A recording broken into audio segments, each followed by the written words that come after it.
Report Khairpur Mirs bureau chief Syed Hussain Shah Jilani. Pakistan Peoples Party जे chairman जनाब बिलावल भुट्टो ज़रदारी जी हिदायत ते पाकिस्तान पीपल्स पार्टी ज़िला खेरापुर जे तरफ़ा महंगाई जे ख़िलाफ़ जिलानी हाउस खेरापुर ते पुरअमन एहतजाजी रैली ऐं प्रेस क्लब खेरापुर जे साम्हूं धरणो। वफ़ाक़ी हुकूमत जी नाअहली ऐं ग़लत पॉलिसियुनि जे सबबि थियण वारी चेल तोड़ महंगाई जे ख़िलाफ़ पाकिस्तान पीपल्स पार्टी ज़िला खेरापुर जो सदर ऐं रुकन सिंध असेंबली रईस साजिद अली बाभन जी क़यादत में जिलानी हाउस खेरापुर खां पाकिस्तान पीपल्स पार्टी सां वाबस्ता रुकन क़ौमी असेंबली सैयद जावेद अली शाह जिलानी, रुकन सिंध असेंबली नईम अहमद खल,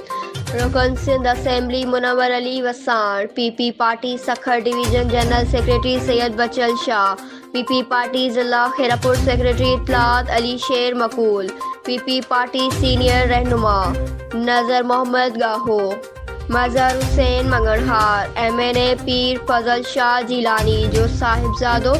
सैयद अफजल अली शाह जिलानी, तालका खेरापुर सदर Haji Mohammad Ismail Suleman Katohar, general secretary Atiqur Rehman Phulpoto, Pakistan Peoples Party city Khairpur सदर अली मदद शाह, तालका खेरापुर इत्तलात सेक्रेटरी जाहिद अली गंभीर, मीरवा सदर Ghulam Abbas Kabar, youth organisation Sukkur division सदर मोहम्मद उर्स अबड़ो, ज़िला खेरापुर सदर अतहर हुसैन सोलंगी, PSF ज़िला खेरापुर सदर खालिद हुसैन गाहो ऐं लेडीज़ विंग वरियंग में धरणे में शिरकत कई ऐं तमाम तालकनि ऐं सिटीज़ टाउन कमेटियुनि यूनियन काउंसिल ऐं अहदेदारनि ऐं पाकिस्तान पीपल्स पार्टी जे तमाम ज़ैली विंग्स जे उहिदेदारनि साबिक़ा चेयरमैन साबिक़ा ज़िला काउंसिल जा मेंबर्स ऐं पाकिस्तान पीपल्स पार्टी जा कारकुननि जे तरफ़ां जिलानी हाउस खेरापुर खां रैली जो आगाज़ कयो वियो।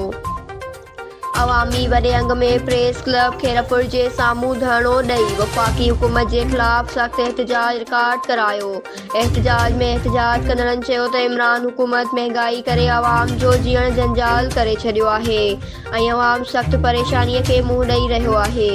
ऐं इमरान हुकूमत मुकमल तौर ते नाकाम थी चुकी आहे ऐं जल्द इमरान हुकूमत घर भेड़ो थींदो ऐं जेसीं ताईं इमरान हुकूमत खे घर भेड़ो न कंदासीं तेसीं ताईं असांजा एहतजाज जारी रहंदा। News Sindh express news खेरापुर मीरस।